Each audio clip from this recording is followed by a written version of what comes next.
Alright, today we're going to be starting with using graphs to relate two quantities. Now there's some definitions, some basic things that I want to cover before we start looking at graphs. First thing, in every graph there are two variables.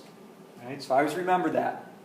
And the variables, when they're listed on a graph, they're usually listed at the bottom and then on the left side. That kind of gives us what we're comparing. Which you might see on top or off to the top right would be an explanation or a title to what we're talking about. When analyzing a graph, okay, and this is important, this is going to help out a lot, you can always remember this. We always start with which variable. And we always start with the x variable, or the one on the bottom. So when we're listing on a graph, kind of like this, well, let me get a better marker. When we're talking about a graph, the x variable will be down here on the bottom, the y will be listed along here.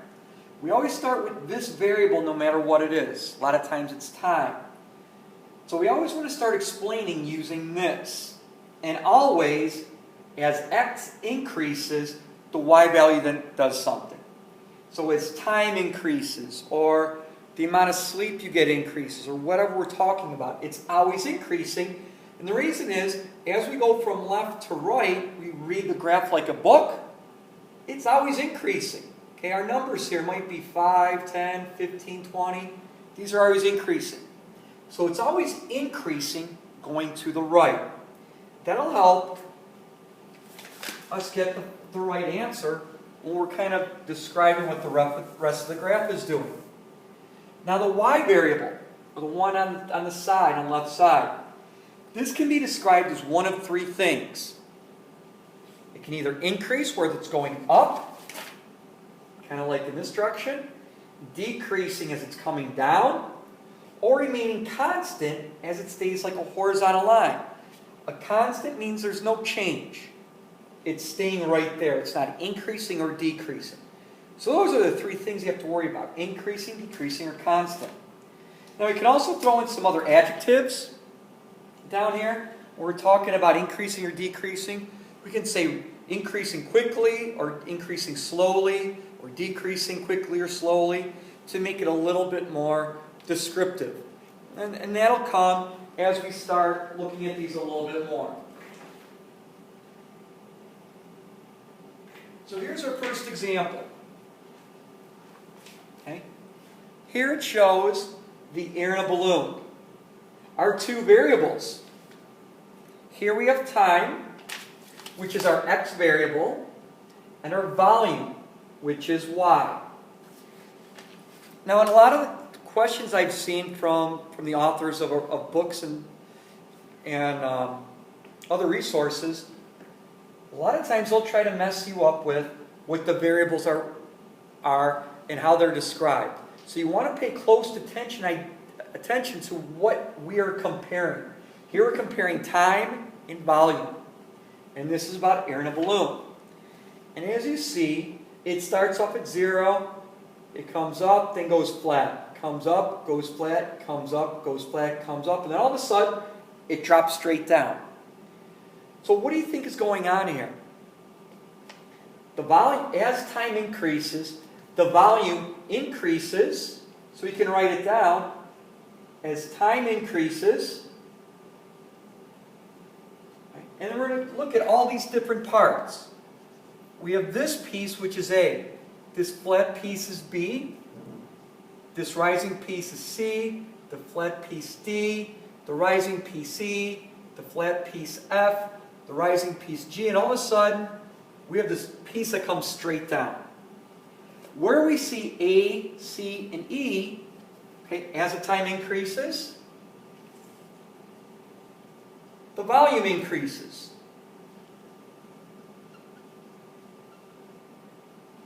And then it's constant. Increases, constant. And we keep writing this out until we get to this, because here it's kind of following a nice pattern. At the end, it's going to decrease back down to 0. Now in real life, you can demonstrate what's going, and unfortunately I don't have a balloon here, but what's going on is someone blowing air in the balloon. Blowing a balloon, take a break. Here's where we're taking a break at B. Blow more in the balloon is C, take a break. There's E, take a break. And as I'm blowing in for this step, all of a sudden the balloon pops. So once it pops, it's like instantaneously the volume is back down to 0. The next example is on board length.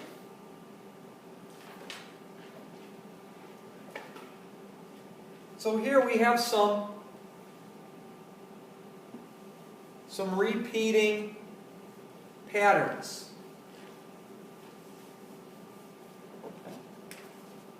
It's constant, then all of a sudden it has a drop, cut off, and then it's flat again. And we keep that pattern going. So we can describe this as time increases,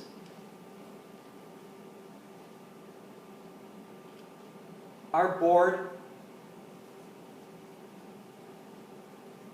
decreases multiple times.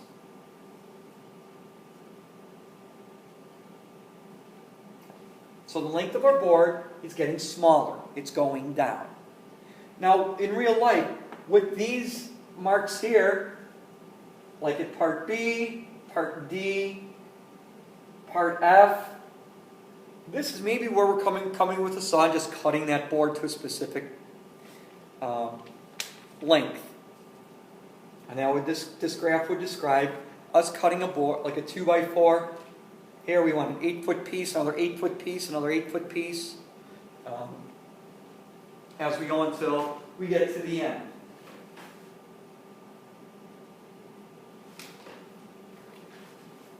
So that's kind of describing certain scenarios. And a lot of it has to do with increases and decreases, or being constant. The next kind of example we're going to look at is different graphs and how they compare. If we look at this multiple choice question or problem, it says a band allowed fans to download its new video from its website. The table over here shows the total number of days of downloads after 1, 2, 3, and 4 days. Which graph could represent this data? Now as we look, again, here's our X values in the first column. We see these are increasing, which they usually will be. We want to look at see what's happening with these numbers. These are also increasing. So if I'm looking at any of these graphs and I see this is increasing, this is increasing, this is increasing, this one's decreasing. It's definitely not D, because that's decreasing. Now if we look at A, it looks like there's a consistent increase here. That's the pattern. But the pattern isn't a consistent increase here. This is going up by roughly about a little less than 700. This one's going up by almost 2,300. And this one's going up by almost 7,000. So this increase is getting more and more each day. This is consistent, so it would not be A. In this one, there's a big jump, but then the jumps are smaller, where these are getting bigger. So it's not that one, which means the only option is this one here. We start low, but again, the gains start increasing at a faster rate. So we can, if we assign numbers here on our graphs, we would see that it would represent this graph here. And that's some of the things we can look at.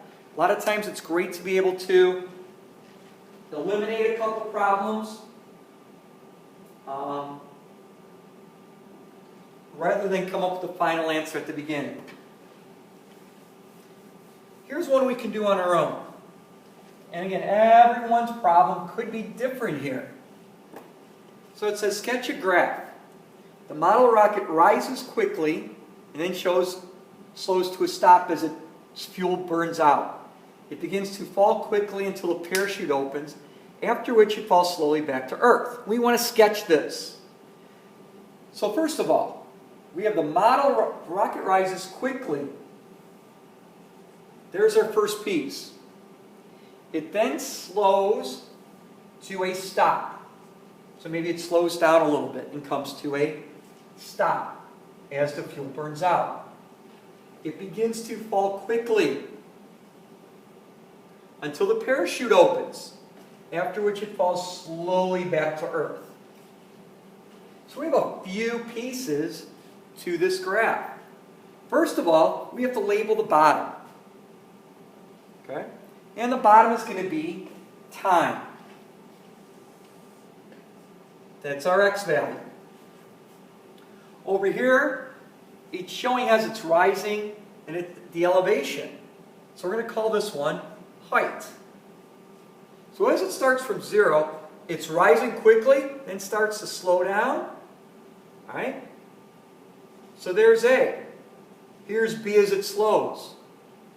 It starts to fall quickly. There's C. Here the parachute opens. And it kind of slowly comes to the ground here. And there's our graph.